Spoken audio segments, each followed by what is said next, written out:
Good afternoon, everybody. And if you're just joining us, welcome to day 2 of IBTM Wired.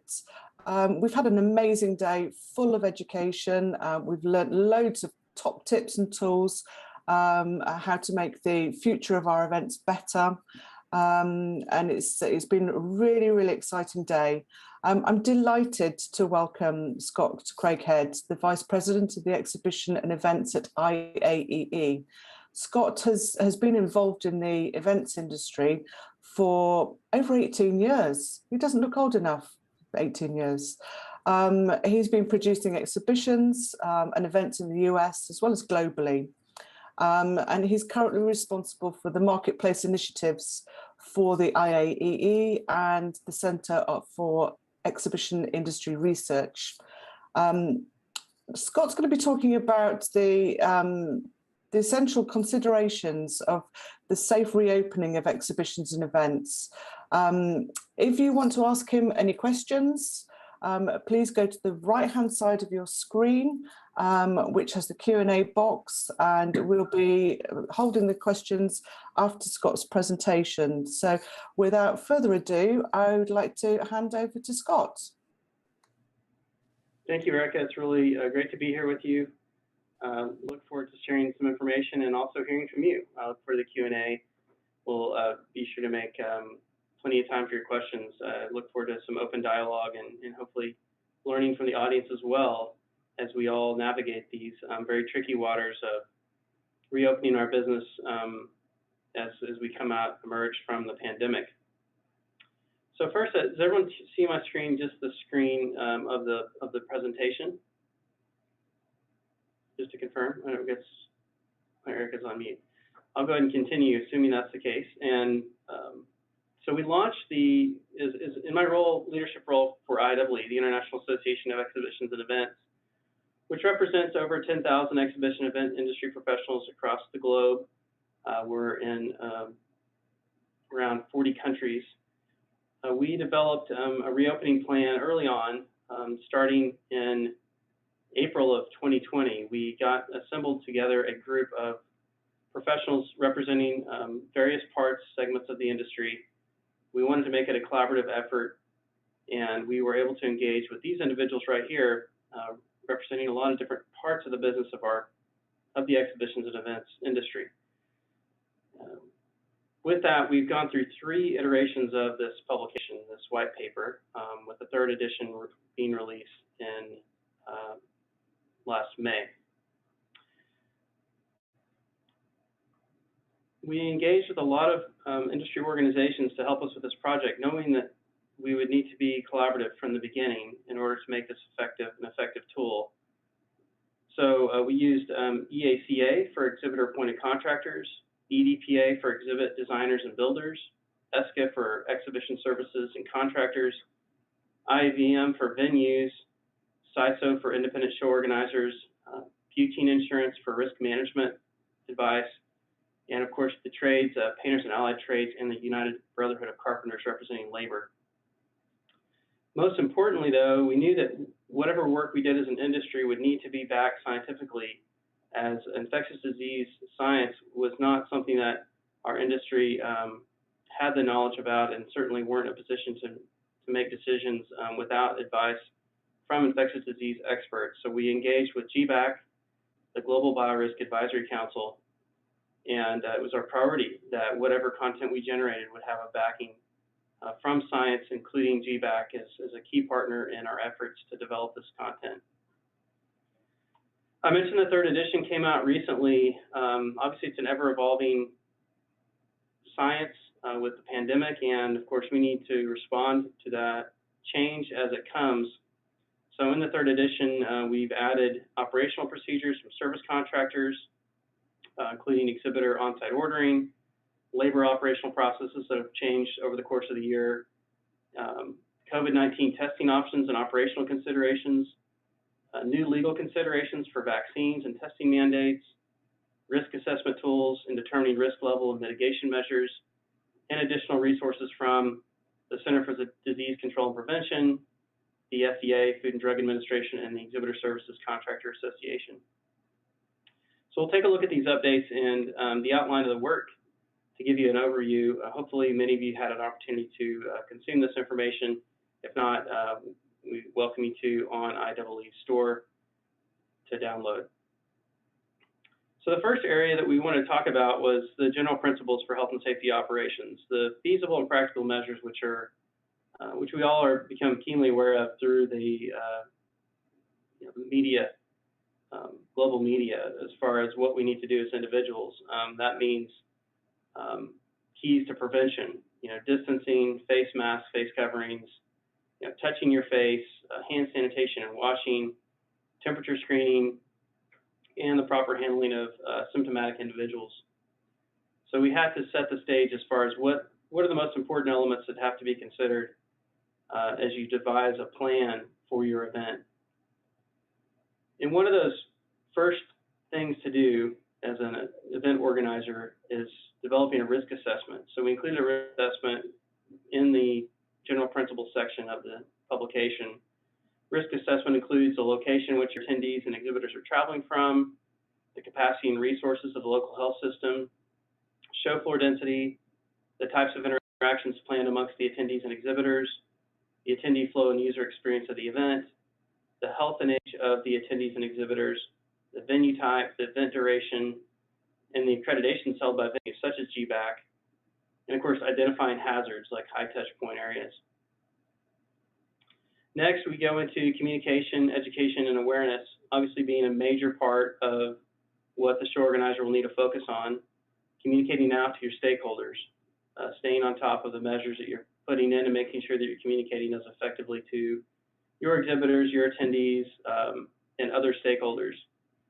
And of course, this outlines communication through your event website, through your show app, through on-site texting services, what you need to communicate out to your exhibitors through exhibitor manuals, and of course signage, on-site signage being very important to instruct the attendees and exhibitors what's expected of them. Announcements through the public address systems, both the personnel screening processes and communicating that out to suppliers, vendors, and venue personnel. And last but not least, the communication with venue being the key to success and mitigation. And that's why we've really partnered a lot with IBTM because they are representing the venue operators. So it's really key in open, strong communication between the venue and the show organizer. When we got into exhibition and event operations, we needed to look at it from all angles, and that included from ESCA, the service contractors, the exhibit builders through EDPA, and others, the committee at large, representing a number of types of show organizers, for-profit association, different types of markets to get varied perspective on this front as far as operational protocols to consider. And I should preface that as we outline all these measures that we put into the publication, these are measures to consider. We were very careful to position the document as considerations. There's no one-size-fits-all approach. There's no particular measure that is required of a particular show organizer necessarily. It's based on risk assessment, based on the type of show and where you're having the show. But we do consider a number of things when it comes to base operations. Of course, monitoring and control of the exhibitions, foot traffic and flow and density, which we've baselined the distancing formula at 6 feet or 3 meters for distancing measures. And of course, that has been since somewhat adjusted by the CDC, but we are still keeping it at 6 feet in the publication. Perhaps in the third or in the fourth edition, we'll update that. But at the same time, what we're seeing is a lot of shows that are opening here are still, even though it's not required by the local mandate or the venue or the state or local authorities, the distancing design of the meetings are still happening in order to provide that level of comfort and safety for your guests. We did go into a lot on the service contractor side as far as what the service contractors are doing for cleaning and moving in and out and on-site ordering. We feel like one of the The permanent parts of this will be kind of the on-site ordering process will be touchless, contactless, which is something that we've all strived to do anyways over the course of the last several years. This has obviously sped up that process, and I think will be a good long-term improvement for our industry as far as exhibitor services on site, not having to go back to that service desk for ordering, being able to do that from the convenience from your phone on site. We employed EDPA to help us with exhibit booth design. Those booth builders looking at flows and designs, more open concepts, how technology can help you in creating a better, safer environment. But it also excludes things like discussion around not using promotional items. Promotional items are a very important part of the exhibit experience. You know, we get these fun items, you know, sometimes of value, sometimes of not a lot of real monetary value, but they're keepsakes, they're, you know, the pens and the little things here and there that are just nice little takeaways. There's no reason that you can't continue to do that. There are other ways to mitigate transmission with the availability of hand sanitizer stations. So there's certain things that we try to de-emphasize as much as there were things that we tried to emphasize that were important. Looking at, as a show organizer, looking at exhibit hall hours, you know, staggering access or having longer hours. Registration design, of course, that too, just like exhibitor services, going to more self-service and touchless, which it was already kind of trending on prior to COVID, but this, of course, will ramp up that emphasis. Looking at meeting space design, using some examples that PSAB contributed around design examples for staggering seating and providing that kind of level of comfort. And then social functions, Court Furniture did a great job contributing some examples around how you can set up a reception around distancing. We get into food sampling and food service, which is a big topic of conversation. And it's kind of a moving target as far as what is being implemented. Certainly, there are changes around the back of house operations and protocol for staffing for food service. But a lot of that revolves around cleaning and, again, touchless service at concessions and counter service.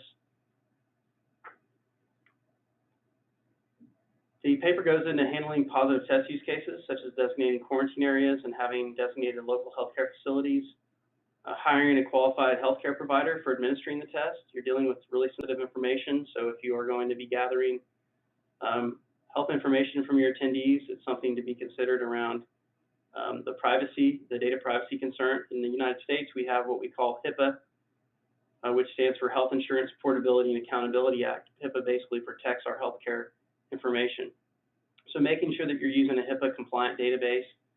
Of course, in other countries that would, I'm sure there are equivalent departments and authorities around healthcare data.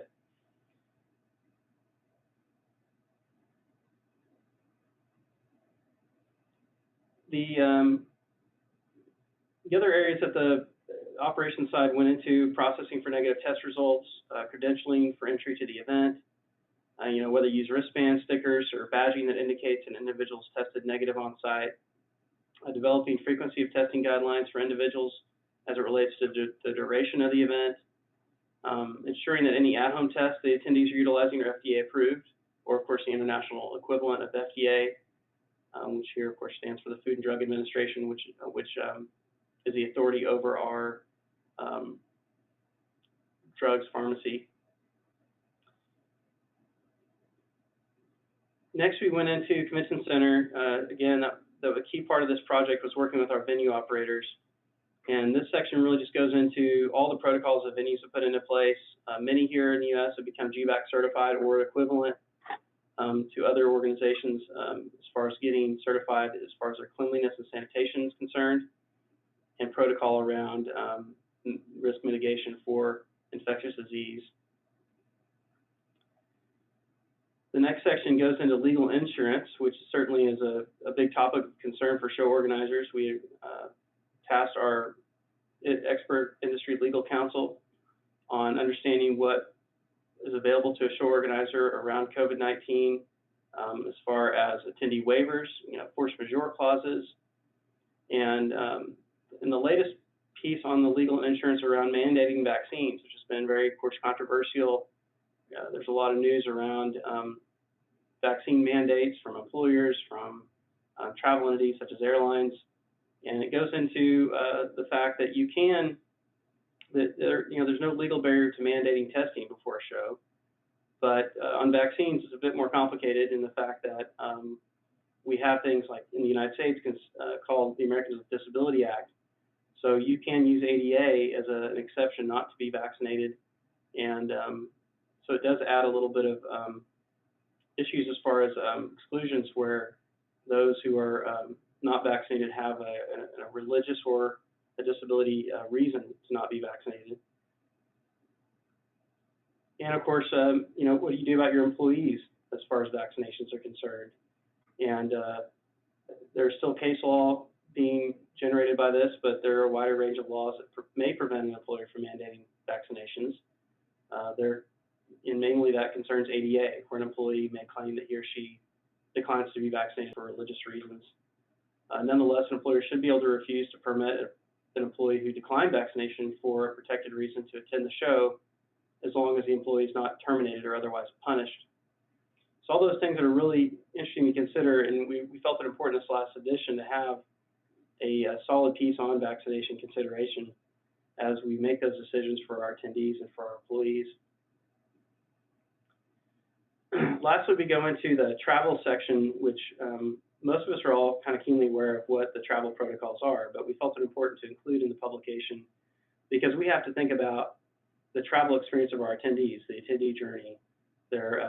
We have the duty of care of the attendees while they're with us at our venues and our designated dates and locations. However, they are traveling to get to you, and you've got to think about that holistically as far as what their travel experience looks like, from whether it's trains or planes or automobiles, and of course the airport and the hotels themselves. So all those things are something we have to keep in mind as we develop our health and safety plans for our attendees.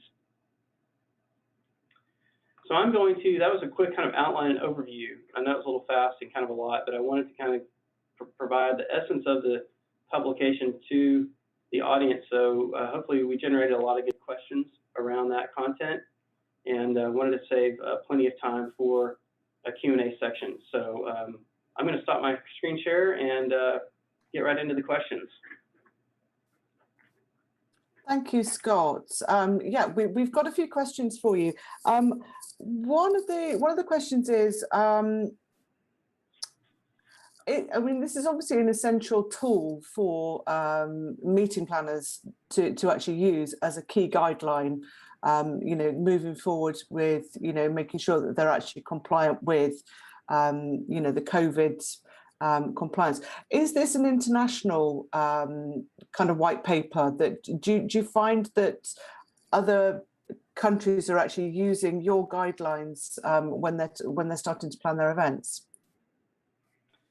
Well, I will say, you notice I mentioned a lot of American-based or U.S.-based authorities like the CDC. We do cite WHO a lot in the publication, and of course, do keep the global audience in mind as we wrote the publication. But certainly, it is without a doubt U.S.-centric in the regards to the authors who were U.S.-based, and also the current protocols and mandates that were going around here, which of course reflected similar mandates and protocols in other locales around the world, but just in varying degrees, right? So even in the U.S., you have certain states or cities who have more stringent mandates, drastically so, than other cities or locales. So, I think from a perspective of the U.S. is been fairly fragmented around mandates and how locales are have reacted to the pandemic,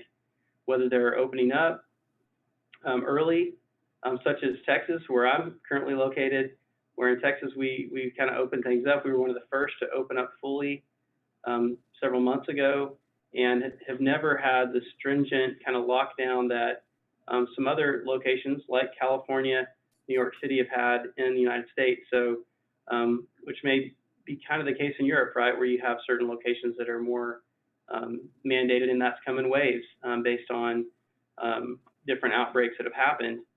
So, and that's the other reason we're a little bit conservative and cautious around unwinding what we've put in here. We've covered kind of everything we can think of with GBAC support, but as we know, we may not be out of the woods. There could be another outbreak. There's currently another, that Delta variant in the United States right now is starting to crop up. So, you know, we're not going to start unwinding. And as we see shows reopen here, which are probably happening at a higher frequency than in Europe, although of course in Asia they had shows throughout the pandemic that we were able to learn from. But the U.S. shows that are opening now, the protocols and measures vary quite a bit. Some shows are requiring vaccinations and/or a negative test. Others are not. You know, some shows are doing a lot, you know, basically trying to implement most of these things, whereas other shows really aren't doing a whole lot. So it really does depend on the show, and that could have been dependent on a risk assessment, or it could just be a business decision for a particular group. Yeah. I have to say, having looked at Mobile World Congress is happening in Barcelona, and the pictures on social media today, the testing facilities are huge. You know, they really are taking it very seriously and testing everybody before they go into the venue. Thinking about that, is this causing, given the stringent guidelines that we have to adhere to now, is that actually, are you finding that planners have been more cautious in actually organising their events? Are they kind of still taking time to actually, you know, sign those contracts and actually start putting dates out into the industry? Are they still being a little bit cautious? You know, the feeling here, and based on what we're hearing and seeing, is no, not anymore. As far as this fall goes, this fall is very compressed space as at a premium. There are everyone is trying to get their show in by the calendar year because they missed their opportunity last year. So we're seeing a very full fall calendar here in the U.S. The summer being quite busy too, but not like the fall. So there are some that are still hesitating, or at least putting off till 22. However, I think there were many more that needed to move forward, probably from a business perspective, right, of being able to have a show since they missed that opportunity last year. So we're seeing a lot of, you know, aggressive getting back to business here in the U.S. right now as far as trade shows are concerned.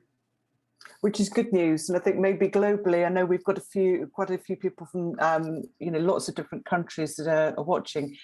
I think Europe, we're a little bit more cautious, and I think it's great to actually see that the US is actually opening up, and you know, having events like WEC, MPI did a couple of weeks ago, which is really successful.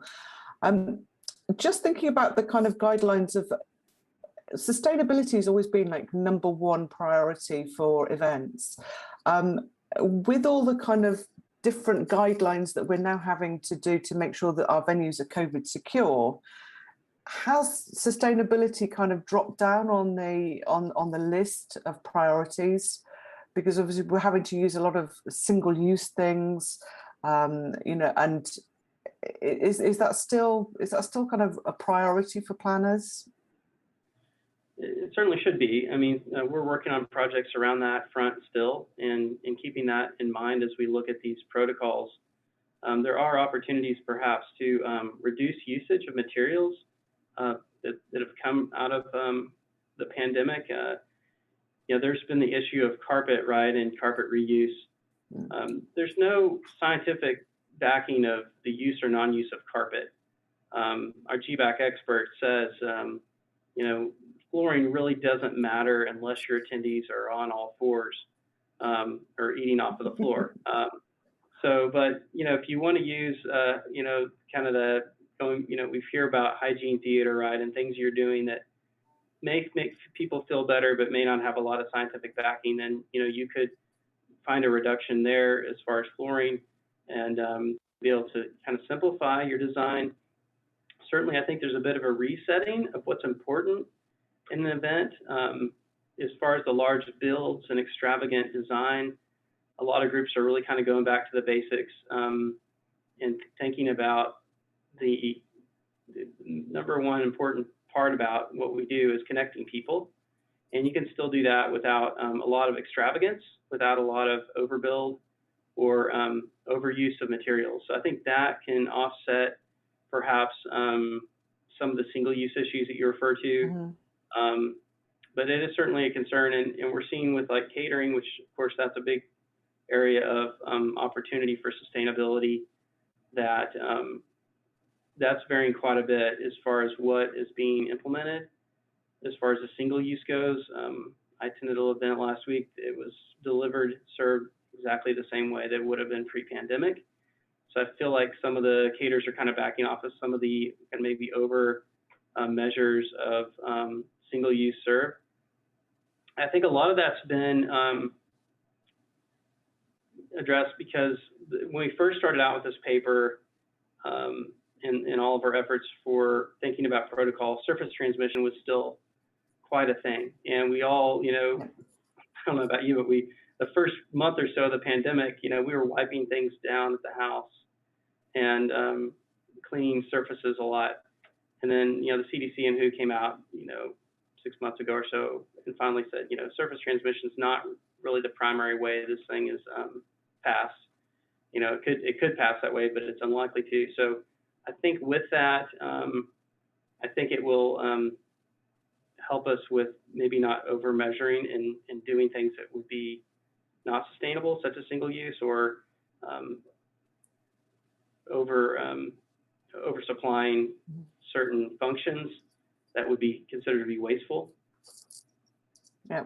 So we've got another question just come in. So American events now seem to be back to normal. Do you have any advice of how we can get governments in Europe to support the return of live events to the larger attendance? Because at the moment we're struggling to kind of get any support for people to say, yes, we can go ahead with full capacity, especially in events, is problematic. Yeah, that's a good question. You know, we've had to really, that's a different front, obviously, than the health and safety front for us, although it's related in the fact that we have put our best foot forward around putting together measures and practices that will mitigate risk for gatherings. But we have put together a new organization in the US called the ECA, Exhibitions and Conferences Alliance, and have, and that's kind of the advocacy arm of it, where we're trying to work more closely with government officials on reopening and, of course, communicating the value of exhibitions and events to our authorities and our governmental bodies, understanding the value economically and to jobs and to people's livelihoods. So certainly that has to be communicated. In the U.S., it really hasn't necessarily been as much on a federal level than it has been on a local and state level. So really kind of getting to if it's a state-run facility, getting to the governor's office and working with them to make sure they understand what we're doing is going to be safe, and we've got the measures in place. And if it's a city or county that's running the facility, you got to appeal to the city and the county. We have noticed that there's kind of a trend of if one city or state starts to unwind the mandates around gathering, then it tends to be kind of a domino effect there where others will follow pretty quickly, especially if they're of similar makeup politically, and they have all, the ones that have been more, I guess, conservative and been more careful and cautious around reopening. Those types of places that do that or were known for that, is they unwind, the others had started to unwind as well. But it's an effort that has to be an industry-wide effort, I believe. And but in Europe, of course, that game is played a little differently than it is in the U.S. I mean, it's politics, so not an easy thing to tackle. No, it's not. But how's the skill? Do you have a skill shortage, or is there a general skill shortage? In the larger venues that the it's changing dramatically what the expectation is of people who work in large exhibition or convention centres. Is there a skill shortage, or are they retraining people to understand the new guidelines? Yeah, in fact, working with IBM very closely, the venue operators, we've had some really good recent discussions around that, and everyone's had to rethink their employee-employer relationship and the employment value proposition. Just as you have to have a good proposition for selling your products and services, you have to have a good proposition to employ people. And so I do think that the venues, the hotels, are keenly aware that they have to shift their thinking a little bit around that employment value proposition. And there is obviously a lot of people here that were furloughed and out of work for an extended period of time. We are seeing positive signs of those folks coming back.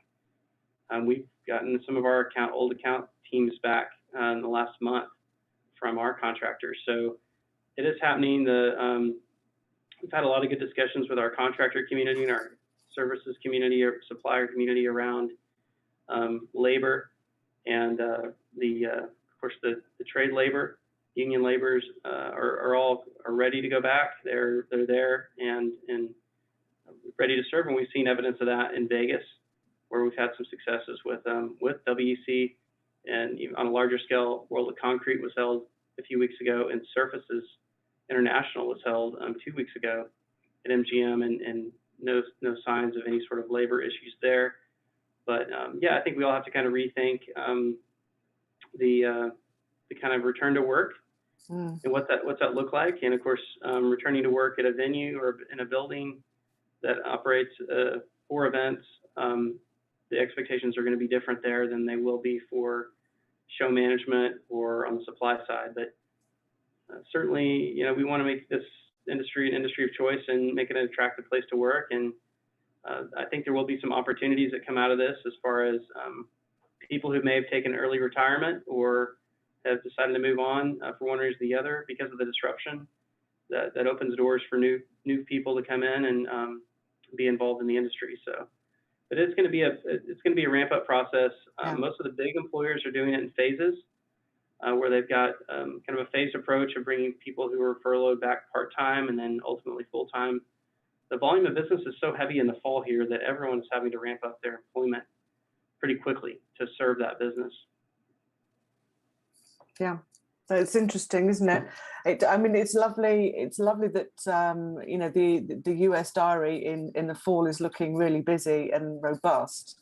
Let's just hope that globally that filters down into the rest of the international events, because it's critical to every town, cities, economic growth and employment. But we have no more questions. So yeah, I think thank you, Scott, for some great insights of what's happening. And it's great that your organisation is putting together these guidelines and actually refreshing the guidelines as well, and keeping everybody up to date with how we can move forward with safe events, not just in the US but internationally.